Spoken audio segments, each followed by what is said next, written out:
میں نے تو اپنی زندگی میں اب تک، حالانکہ میں تو درس نظامی میں نے پڑھا ہے، میں نے المہند المفند کا ہمیں تو پتہ بھی نہیں تھا اس میں کیا لکھا ہوا ہے، یہ قصے پرانے ہو چکے تھے، یہ بحثیں ختم ہو چکی تھی، نئے سرے سے ایک پرانے قصے اٹھا کے امت میں آگ لگا دینا۔ واہ واہ سرکار، سبحان اللہ، آپ کو پتہ ہی نہیں تھا المہند میں کیا لکھا ہے۔ تو سر پھر دیکھیں کہ یہاں وہ بندہ بیٹھا ہے جو مفتیاء کی ایجوکیشن کر رہا ہے کہ آپ کو پتہ ہی نہیں کہ آپ کے عقیدے کیا ہیں، وہ ہیں جو المہند میں لکھے ہوئے ہیں۔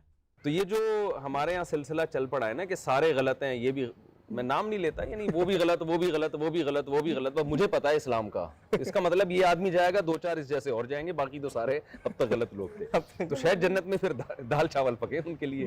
وہ یہ تو آپ لوگ باتیں کرتے ہیں، میں تو کہتا ہوں اب سب کے سب لوگ اپنی کیتیاں بھگت کے پھینٹی کھا کے جنت ہی جاؤ گے انشاءاللہ، لیکن آپ تو کہتے ہیں دوسرے تو سارے فارغ ہیں۔ ہمارے حضرت حکیم الامت مولانا تھانوی رحمۃ اللہ علیہ کے سامنے ایک شخص نے کہا کہ جی احمد رضا بریلوی نے تو یہ بات لکھی ہے، اس طرح کہہ دیا۔ آپ جانتے ہیں کہ مولانا احمد رضا خان بریلوی جو ہیں انہوں نے ہمارے اکابر کے خلاف کفر کے فتوے دیے، تو حضرت نے ڈانٹا ہوں کہ تم ایسے نام کیوں لے رہے ہو بغیر کسی تعظیمی لقب، مولوی کہتے، مولانا کہتے، مولانا احمد رضا خان بریلوی کہتے، تم نے صرف احمد رضا خان بریلوی کیوں کہا؟ گو یعنی گویا اس کو بھی ان کی توہین سمجھا اور ٹوکا کہ ٹھیک ہے تمہارے خلاف دوسرے مسلک کے آدمی ہیں، ہمارے اوپر فتوے بھی لگائے، لیکن ہم اپنی زبان کو گندا نہیں کریں گے، ہم اپنی زبان سے ان کی توہین نہیں کریں گے۔ تو اللہ تبارک و تعالیٰ نے ہمارے اکابر کو ایسا بنایا کہ اپنی زبان کو ہمیشہ دائرے میں رکھیں۔ المہند ہند کی تلوار، علی المفند ایک پاگل سٹھیائے ہوئے بابے کے اوپر جس کا دماغ چل جائے، اور وہ بابا کسے کہا انہوں نے؟ احمد بریلوی کو۔ جناب جب اشرف علی تھانوی صاحب اتنی سخت لینگویج یوز ہوئی احمد بریلوی کے بارے میں کہ پاگل بابا کہا، اس وقت تو ان کی رگ نہیں پھڑکی کہ احترام سے لکھے نام، اور بعد میں مریدوں کے سامنے مولانا کے بغیر ذکر ہو گیا تو احترام کی رگ پھڑک گئی۔ وہ کینوں کہانیاں کراندے ہو، ہوں تہاڈی کہانیاں نہیں چلنیاں، نہ تہاڈے وڈیاں دی چلنی ہے نہ چھوٹیاں دی۔ اب یہاں پہ بنتا ہے کہ میں بتاؤں کہ تعظیم والا معاملہ کس لیول تک آپ کے بزرگوں نے کیا ہے دوسروں کا۔ اگلے دن وہ تقی عثمانی صاحب کا نا دیوبندیوں نے ایک کلپ اپلوڈ کیا، اور وہ اپنے مریدین کو بتا رہے تھے کہ ہمارے کابرین کی زبان بڑی اچھی تھی۔ وہ کہتے ہیں کہ جی اشرف علی تھانوی صاحب کے سامنے کسی نے کہہ دیا کہ احمد رضا بریلوی نے یہ لکھا ہے، تو انہوں نے اسے ڈانٹا کہ تم ان کا نام احترام سے کیوں نہیں لے رہے، اس کے ساتھ لگاؤ مولانا احمد رضا بریلوی، ٹھیک ہے؟ تو پھر وہ ساتھ کہتے ہیں کہ حالانکہ احمد رضا بریلوی صاحب نے ہمارے کابرین پہ کفر کے فتوے لگائے ہوئے تھے، لیکن ہمارے کابرین کی زبان ایسی تھی کہ وہ اپنے مخالفین کے بارے میں احترام کا رویہ رکھتے تھے اور اپنے مریدین کو بھی سکھاتے تھے۔ ہمارے حضرت حکیم الامت مولانا تھانوی رحمۃ اللہ علیہ کے سامنے ایک شخص نے کہا کہ جی احمد رضا بریلوی نے تو یہ بات لکھی ہے، اس طرح کہہ دیا۔ آپ جانتے ہیں کہ مولانا احمد رضا خان بریلوی جو ہیں انہوں نے ہمارے اکابر کے خلاف کفر کے فتوے دیے، تو حضرت نے ڈانٹا ہوں کہ تم ایسے نام کیوں لے رہے ہو بغیر کسی تعظیمی لقب، مولوی کہتے، مولانا کہتے، مولانا احمد رضا خان بریلوی کہتے، تم نے صرف احمد رضا خان بریلوی کیوں کہا؟ گو یعنی گویا اس کو بھی ان کی توہین سمجھا اور ٹوکا کہ ٹھیک ہے تمہارے خلاف دوسرے مسلک کے آدمی ہیں، ہمارے اوپر فتوے بھی لگائے، لیکن ہم اپنی زبان کو گندا نہیں کریں گے، ہم اپنی زبان سے ان کی توہین نہیں کریں گے۔ تو اللہ تبارک و تعالیٰ نے ہمارے اکابر کو ایسا بنایا کہ اپنی زبان کو ہمیشہ دائرے میں رکھتے۔ انہوں نے تو خیر اس سے بھی بڑا جملہ اب ہو رہا ہے، وہ کہتے ہیں دیکھیں اللہ نے ہمارے اکابرین کو کیسا بنایا تھا، اللہ معافی دے، دیکھو انہوں نے اکابرین بن کے نازل ہوئے نے، جیسے کہتے ہیں نا نبی علیہ السلام کو رحمت للعالمین بنا کر بھیجا، ایک کہتے ہیں ساڈے بابے بنا کے اتو نازل ہوئے نے، کیڑے؟ اشرف علی تھانوی رسول اللہ علیہ بابے، جی ہاں، عالم امداد رسالہ، وہ بابے کہتے ہیں ہمارے کابرین کو اللہ نے ایسا بنایا تھا، اور وہ بات کسی کر رہے تھے اشرف علی تھانوی نے سمجھایا۔ اب آپ نے یہ بات یاد رکھنی ہے، تو ہم مولانا تقی عثمانی صاحب حفظہ اللہ تعالی سے ریکویسٹ کرتے ہیں کہ سر آپ ذرا یہ اپنی عوام کو بتائیں کہ آپ کی جو عقائد کی بنیادی کتاب ہے المہند علی المفند، اس پہ جو 25 علماء دیوبند نے سائن کیے تھے، اس میں کیا اشرف علی تھانوی صاحب کے سائن موجود نہیں ہیں؟ اور انہوں نے لکھا ہے کہ میں نے اس کتاب کو پڑھا ہے, میں اس کے ساتھ متفق ہوں, اور لکھا ہے اینڈ پہ جا کے اپنے سائن کیے ہیں اشرف علی تھانوی حنفی چشتی. اور یہاں آپ کو تھانوی صاحب کا یہ واقعہ سنا رہے ہیں کہ انہوں نے اپنے مرید کو ڈانٹا. تو سر یہ بتائیے کہ المحند علی المفند کا مطلب کیا ہے؟ المحند ہند کی تلوار, علی المفند ایک پاگل سٹھیائے ہوئے بابے کے اوپر جس کا دماغ چل جائے. اور وہ بابا کسے کہا انہوں نے؟ احمد صاحب بریلوی کو. جناب جب اشرف علی تھانوی صاحب اتنی سخت لینگویج یوز ہوئی احمد صاحب بریلوی کے بارے میں کہ پاگل بابا کہا, اس وقت تو ان کی رگ نہیں پھڑکی کہ احترام سے لکھے نام, اور بعد میں مریدوں کے سامنے مولانا کے بغیر ذکر ہو گیا تو احترام کی رگ پھڑک گئی. وہ کینوں کہانیاں کران دے ہوں, تہاڈی کہانیاں نہیں چلنیاں, نہ تہاڈے وڈیاں دی چلنی ہے نہ چھوٹیاں دی. اگر مفتی اعظم پاکستان, بلکہ وہ تو کہتے ہیں اس وقت مفتی اعظم ارتھ ہیں وہ, ہاں جی, اس لیے کہ انڈیا والے بھی ان کو مفتی اعظم کہتے ہیں, تقی عثمانی صاحب کو. جب ان کا لیول یہ ہے کہ وہ بیٹھ کے اپنے بچوں کو اس قسم کی کہانیاں کروا رہے ہیں کہ اللہ نے ہمارے کابرین کو ایسا بنایا تھا. سر آپ کے کابرین کو ایسا بنایا تھا کہ وہ احمد صاحب بریلوی صاحب کو المفند کہتے تھے, اور اس میں انہوں نے اس میں لکھا ہے کہ احمد صاحب بریلوی اور ان کی پوری جماعت ایک شیطانی لشکر ہے جو ہم پہ حملہ آور ہوا ہے, جس طرح کے انبیاء کرام پر شیاطین حملہ آور ہوتے تھے, علماء دیوبند رضی اللہ عنہم پر یہ حملہ آور ہوا ہے. رضی اللہ عنہم بھی لکھا. تو اب آپ کو بچوں پتہ چلا کہ اللہ تعالیٰ نے دیوبند کے کابرین کو کیسا بنایا تھا. اب تو ہم یہ کہیں گے نا کہ وہ اپنے مخالفین کو المفند کہتے تھے اور ان کے سر پہ تلوار رکھتے تھے, المحند ہند کی تلوار علی المفند, ایک پاگل بابے کے اوپر. تو تقی عثمانی صاحب حفظہ اللہ تعالی و دامت برکاتہم العالیہ, آپ کے کابرین کو ایسا بنایا گیا تھا. تو اب آپ یہ کہانیاں کرانی چھوڑ دیں, یہ سب کہانیاں ہیں, آپ کی لینگویج یہی تھی, اور آپ کی نہیں, آپ کے مخالفین نے بھی یہی کیا. اسام الارمین کا مطلب ہے ارمین کی تلوار, اور اس میں احمد صاحب بریلوی نے لکھا ہے کہ علماء دیوبند جن کے اوپر فتوے لگائے ہیں یہ سب کے سب کافر ہیں, ان کے کفر میں شک کرنے والا بھی کافر, اور یہ مرتد ہیں, اس پہ اجماع, یعنی واجب القتل. تو دونوں نے ایک دوسرے کی بڑی تعظیم کی ہے, عزت کی ہے انورٹڈ کاما کے اندر. تو اب یہ لوگ کہہ رہے ہیں کہ جی یہ تو انجینئر نے دفن ہوئے ہوئے مسئلے اٹھا دیے ہیں. میں نے تو اپنی زندگی میں اب تک, حالانکہ میں تو درس نظامی میں نے پڑھا ہے, میں نے المحند المفند کا ہمیں تو پتہ بھی نہیں تھا اس میں کیا لکھا ہوا ہے.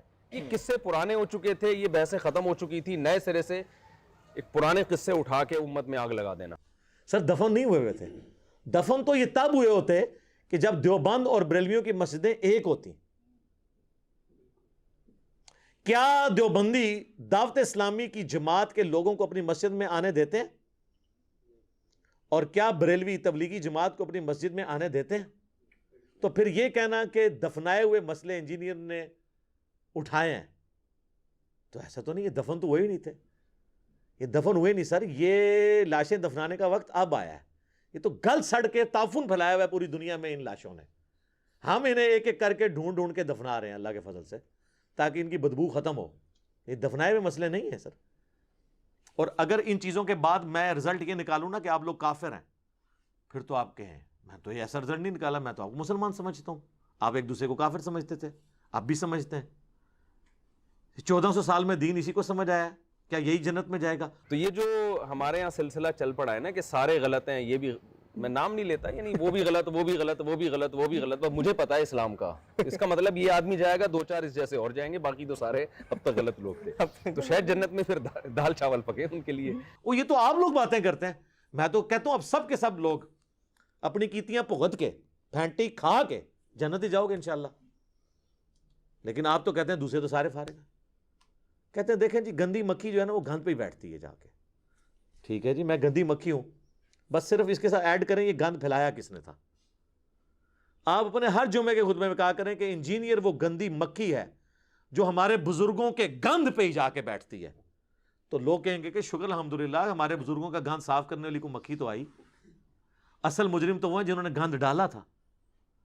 ٹھیک ہے, اور اللہ کے فضل سے یہ مکھی ایسی نکلی ہے کہ اس نے وہ گند صاف بھی کر دیا ہے اللہ کے فضل سے. شاید کی مکھی سے تو گند صاف ہی نہیں ہوتا. تو لہٰذا یہ کہنا کہ فلاں جو ہے وہ اس لیے گمراہ ہے کہ وہ کسے کہانیاں بیان کر رہا ہے، فلاں اس لیے گمراہ ہے کہ وہ روٹین سے ہٹ کے کوئی عقائد بیان کر رہا ہے، لہذا اس کو بھی نہ سنیں، اس کو بھی نہ سنیں. نہیں، یہ دنیا میں واحد پلیٹ فارم ہے جو کہتا ہے سب کو سنیں. ہمیں کانفیڈنس ہے کہ ہماری بات سننے والے لوگ، ان کو آپ دنیا کا کوئی بڑا مفتی اعظم لا کے سامنے بٹھائیں، انہوں نے تو وہی کہانیاں سنانی ہیں، وہ کوئی ریفرنس ہے ہی نہیں جو ان کو اٹریکٹ کرے. ہم تو کہتے ہیں ٹھیک ہے ہماری طرف سے آفر ہے، جس نے ہماری اس اکیڈمی میں آ کے درس ریکارڈ کرنا ہے کرے، ہماری آڈینس سے خطاب کرے، لیکن سر ہمیں بھی اجازت دیں. ہاں آ جائے، یعنی مجھے بھی اجازت دیں نا کہ مولانا تقی عثمانی صاحب کی مسجد میں ایک جمعہ میں بھی پڑھاؤں اور المحند کے جو عقائد ہیں ان کو میں کتاب و سنت سے بیان کروں. ٹھیک ہے آپ کی عوام جو ہے وہ اگر غلط ہوا تو چھوڑ دے گی، اور آپ آ کے جو کچھ میرے بارے میں کہنا چاہتے ہیں یہاں آ کے کہیں، آپ کو اوپن اس چیز کی اجازت ہے، آئیں کریں بات. لیکن ان کو پتہ ہے، اسی لیے تو وہ لوگ پوچھ رہے ہیں وہ مفتی صاحب کیوں نہیں آ رہے، آپ نے کتنے اعتماد سے بات کی تھی، وہ قیامت تک نہیں آئیں گے. اس لیے کہا تھا میرے بھائی وہ اپنی عوام کے سامنے ان عقیدوں کو ڈیفینڈ نہیں کر سکتے، کیونکہ انہوں نے یہ عقیدے سارے بریلویوں کے کھاتے میں ڈالے ہوئے ہیں.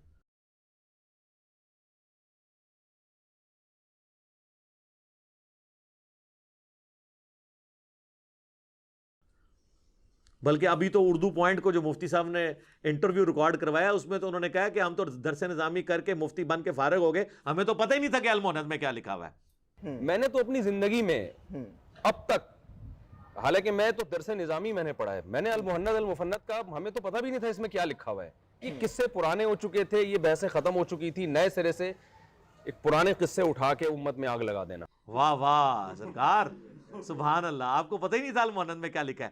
تو سر پھر دیکھیں کہ یہاں وہ بندہ بیٹھا ہے جو مفتیاء کی ایجوکیشن کر رہا ہے کہ آپ کو پتہ ہی نہیں کہ آپ کے عقیدے کیا ہیں، وہ ہیں جو المحند میں لکھے ہوئے ہیں. تو اللہ کا شکر ہے، سچائی سچائی ہوتی ہے، وہ اپنا رنگ دکھاتی ہے اور دکھائے گی انشاءاللہ. ان لوگوں کو بات کرنے تھے، ہم یہ کبھی قدغن نہیں لگا سکتے فلاں بندے کی بات سنو فلاں کی نہ سنو، سب کی سنو.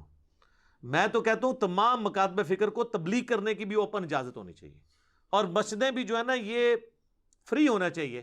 جس مسجد میں کوئی جانا چاہے درس و بیان کرنا چاہے وہ کرے، کیوں اس پہ قدغن لگاتے ہیں؟ اگر کہانی بیان کرے گا لوگ خود ہی چھوڑ دیں گے، اگر قرآن و سنت سے والا دے گا لوگ ایکسیپٹ کر لیں گے. آپ کو کیا مسئلہ ہے؟ ان کو مسئلہ یہ ہے کہ وہ جب دلائل سے کوئی بات کرے گا آگے تو ہماری بھیڑیں تو گئی ہم سے. ہاں، اور ہم جا کے کہیں بھی بات کریں گے تو ہم نے تو وہی کہانیاں سنانی ہے. اور جن کو آلریڈی قرآن و سنت کا شاید منہ کو لگا ہوا ہے تو وہاں پہ جا کے ہم نے جو یہ اپنے جا کے یہ کھٹی قسم کی شربت پھینکنی ہے، وہ کس نے اس کو استعمال کرنا ہے؟ ان کو یہ خطرہ لگا رہتا ہے. لہذا یہ اس قسم کے مطالبات ہم سے بند کریں. اب لوگوں کو کتابوں کے ساتھ جوڑیں بجائے بابوں کے، جسے ہم نے عرض کیا کہ مرنے سے پہلے اے مسلمان کر لے اس پہ غور، کتابوں کا خدا اور ہے، بابوں کا خدا اور. بابے بھی اسی خدا کو مانتے ہیں لیکن ان کوالٹیز کے ساتھ نہیں جو کتاب و سنت میں ہیں. چونکہ دین آسمانوں سے نازل ہوا ہے، یہ زمین میں کوئی نہیں بنا سکتا. زمین میں رہنے والا شخص بھی وہی دین پیش کرے گا جو آسمان سے نازل ہوا ہے، جس میں کوئی ترمیم نہیں کر سکتا. تو جو بھی کرے آپ اس سے ایکسیپٹ کریں، اور اس کے بارے میں یہ ورڈک نہ دیں کہ اس کا تو پتہ ہی نہیں، اس کا فرقہ کون سا ہے، اس کا تو یہ پتہ ہی نہیں چلتا، یہ گھورک دھندا ہے. آپ نے ان کے بارے میں کوئی ایک لفظ، دو لفظوں میں آپ نے ان کے بارے میں جو آپ کے ذہن میں آ رہا ہو آپ نے بتانا ہے. اچھا، انجینئر محمد علی مرزا صاحب. گورک دھندا کوئی سمجھ نہیں آتی اس شخص کی، وہ کون ہے کیا ہے. ٹھیک ہے، یہ ہے وہ ہے. سر دیکھیں جادو وہ جو سر چڑھ کے بولے، کیا ہم نے کوئی اپنی کتاب لکھ کے آپ کو تھمائی ہے؟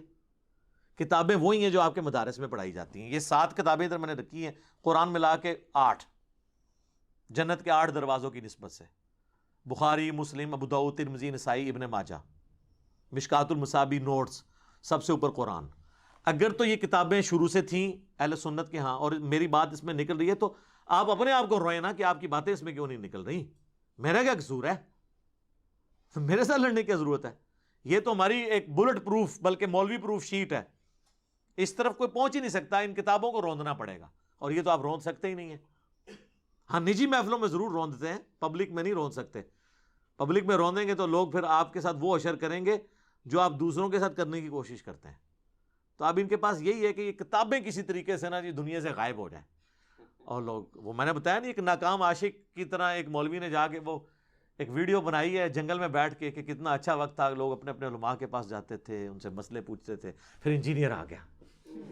سر ابھی تو اچھا وقت آیا ہے. انجینئر آیا تو اس نے کہا بھی بریلوی دیوبندیوں کے پیچھے بھی نماز پڑھ لو یار, اور دیوبندیوں بریلویوں کے پیچھے بھی پڑھ لو, اہل حدیث ان کے پیچھے پڑھ لو. ہم نے تو آ کے آپ کو جوڑ دیا, اور اس سے بڑا اتحاد یہ کرایا کہ آپ سب لوگ اکٹھے ہو گئے ہیں ہماری وجہ سے, ایک دوسرے کی عزت کرتے ہیں. پرانے بابے ایک دوسرے کو کافر ڈکلیئر کر کے گئے ہیں, اور ابھی والے احترام کے ساتھ نام لیتے ہیں اور اتنی رسپیکٹ دیتے ہیں. تو سر یہ کریڈٹ تو دینا. وہ اسی وجہ سے کہ ہم کہتے ہیں سب کو سنیں, یہ قدغن آپ نہیں لگا سکتے کہ اس کو سننا ہے اس کو نہیں سننا. باقی ہمارا تو کام صرف سمجھانا ہے. کوشش کر رہے ہیں انشاءاللہ تعالی امام مہدی کے لیے راہ ہموار کر رہے ہیں, کیونکہ امام مہدی بریلوی دیوبندی اہل حدیث شیعہ میں اگر آئے کسی ایک میں بھی, باقی انہوں نے نہیں ماننا. جو مرضی آپ کر لیں, یہ مان سکتے ہیں نہیں مان سکتے. وہ اسی وقت آئیں گے جب سب کے سب اپنے لوگ اپنے آپ کو مسلم کہیں گے, یعنی دوسرے معنوں میں نہ میں وہابی نہ میں بابی, میں ہوں مسلم علمی کتابی. ٹھیک ہو گیا جی.